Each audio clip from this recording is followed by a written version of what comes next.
bad for right-handed, right?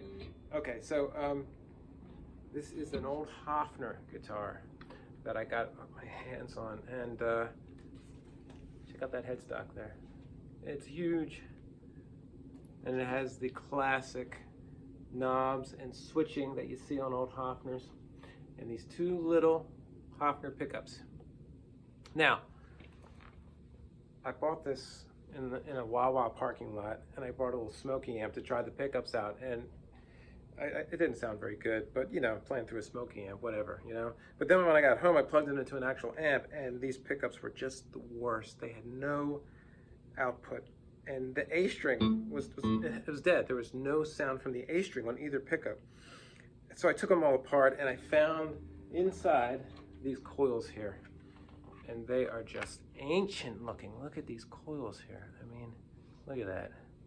They're just, it's just wire wrapped around like epoxy or something with 5 magnets, not 6. And what someone had done was they mounted it with that under the A string, and you're supposed to have that under the B string. I guess back then they thought the B string was too loud, so they left out the magnet.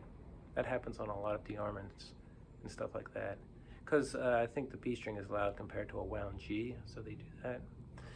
Either way, under the B or under the A, it was bad news. It sounded so bad. There's the other one here. They're identical. Check it out. That's the front, and that's the back. And it's just wrapped coil. It's so cheap. I mean, sometimes that's a great thing. Sometimes it sounds good, but there was just nothing happening with these. So I sent them off to Jared over at Brandon Wound Pickups, and he built pickups for inside these covers here. So they fit perfectly in there, and the sound is beautiful now. It's so much better. I mean, listen to this thing here.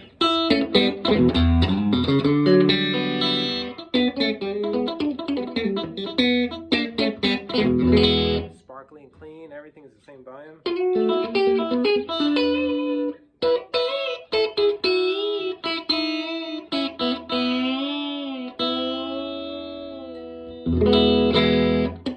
So good. That's both pickups on. Now, the switching is just backwards and insane, and old Hofners always are, so I think you gotta turn down this one to turn down the neck pickup. So now we have the bridge pickup on by itself.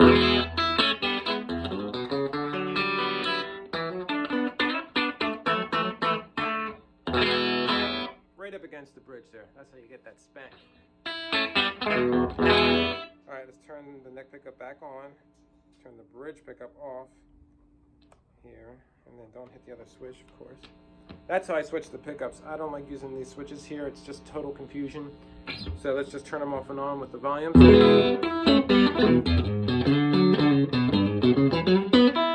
Nice milky smooth neck pickup. Let's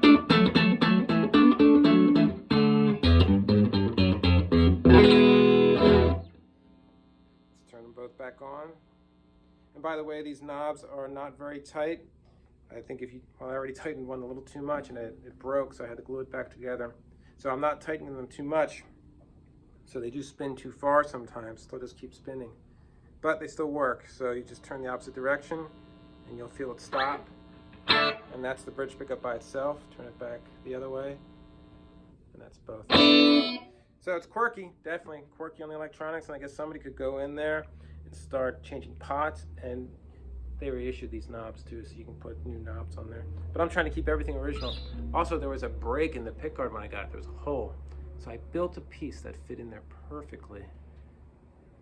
So you really can't see it from far away, but if you look closely, there's that little repair. Well, listen to that tone.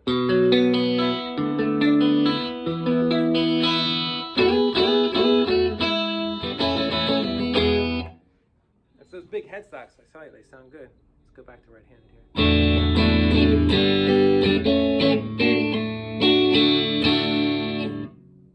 I'm going to keep working on that so you guys can see the guitars right-handed when I play them. But this is an awesome old, early 60s Hofner. The type of guitar you would see in Liverpool, the English guys playing, because they couldn't get American guitars at the time. Awesome old guitar. Set neck, very melody maker looking. Not bad.